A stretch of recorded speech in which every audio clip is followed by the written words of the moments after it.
The Savannah High Blue Jackets are having one great year on the hardwood, 17-1, 8 wins in a row. Tonight they headed down the Truman Parkway to avenge their lone defeat against Johnson High, who is undefeated in section play. They handed Savannah their only loss in OT earlier in the year. Jackets start strong. Naquan Chisholm hits the three off the rim and in. Savannah opened on a 9-0 run. Chisholm again from way out. He misses this one, but Russell Fambles there with the offensive rebound, puts it through. The Adams Smashers quickly close the gap. Chisholm's pass gets stolen.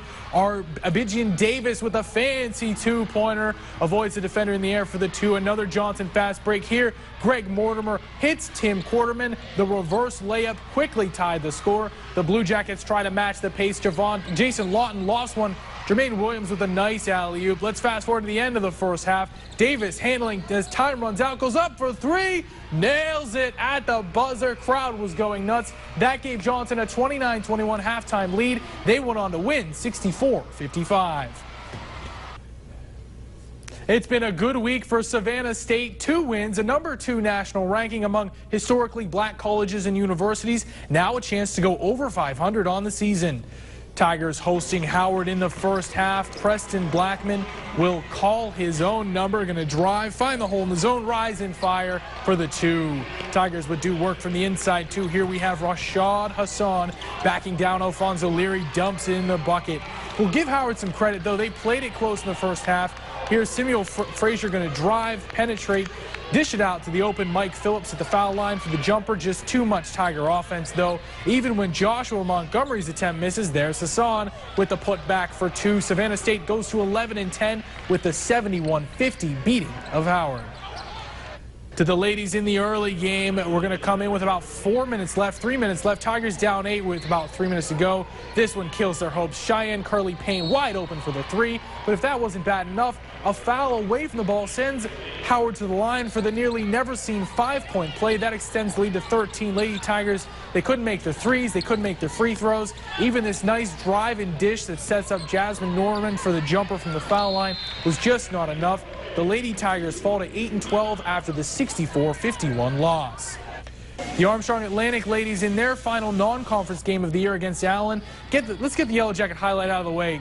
Kendra McMichael with a nice head fake and 2, but it was not nearly enough as the Pirates were all over them. Amber Ford starts to cycle around the court, ends up in Danielle Zurcher's hands for the 3-pointer.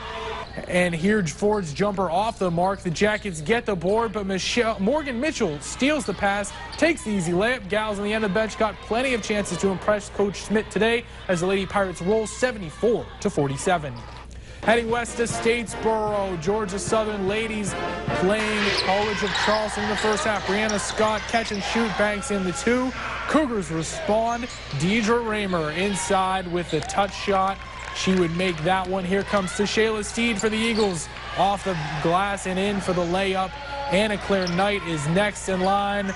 Pulls up for the jumper, knocks it down. The bounces would not go the Eagles' way. Example, this Cougar air ball ends up right in Letitia Harris's hands, number 55, with the layup. The Lady Eagles fall at home 47-44. The GSU men fared better in their trip to Tennessee. That score was wrong. It was 75-72. Chattanooga loses to Georgia Southern. The Eagles were down 10 at the half, dominated the second for a 3-point win. GSU had 4 men in double figures. In D1, Georgia and Georgia Tech both had the day off. South Carolina's Gamecocks continued their sluggish season, falling to 1-5 in conference after a 66-62 loss to Ole Miss. But it was way too nice to spend this whole sports segment indoors. Let's go to the ball field for South Carolina Beaufort's home opener. The Sand Sharks beat Bruton Parker 1-0 yesterday. Different story today. Sharks down a run when Eric Armstrong knocks a double to left field. A leadoff double, but USCB, this was their problem all day. They could not push him across. Senior Gabe Torres strikes out with 2 down to end the 4th inning. Now we go to the top of the 5th. Bases full of Barons.